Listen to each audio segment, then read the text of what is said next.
Hello. हाँ hello, का करता रू हो? आई बालवा क्या खौराइल बा?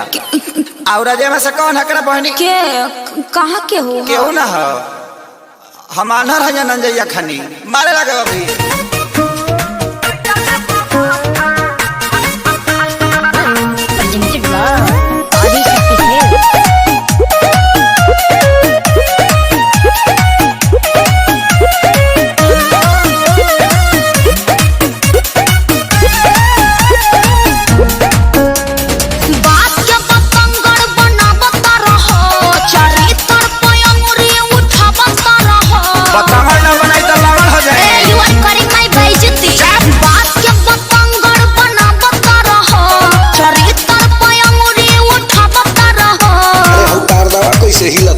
उसको छोड़िए मत को मोड़िए, वो तो जोरों का झोंका पवन था।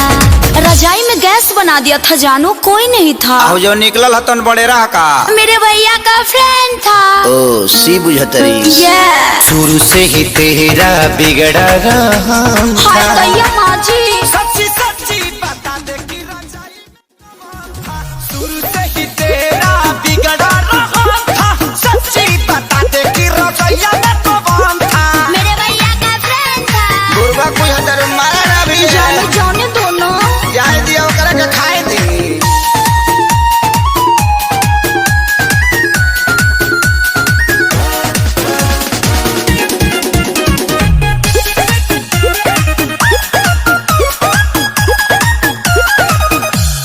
हवा तो ही रहबा धड़कन परान हो, ऐसे जाने कर सैया से नूर के अपमान हो।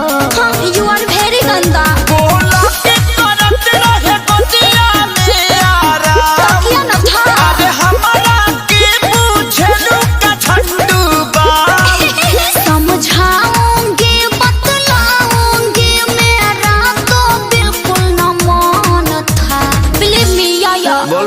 शुरू से ही तेरा बिगड़ा रहा था। सच्ची सच्ची बता दे कि रजाई में कौन था? शुरू से ही तेरा बिगड़ा रहा था। सच्ची बता दे कि रजाई में कौन था?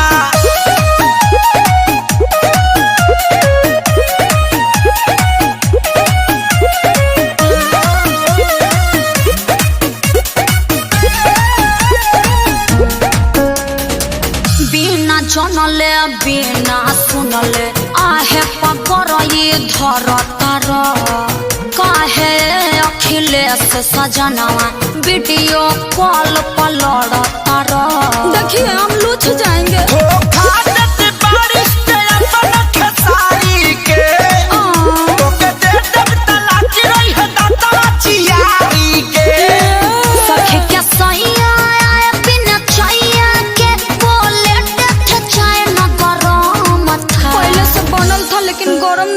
तुमको समझाना पति का धर्म था।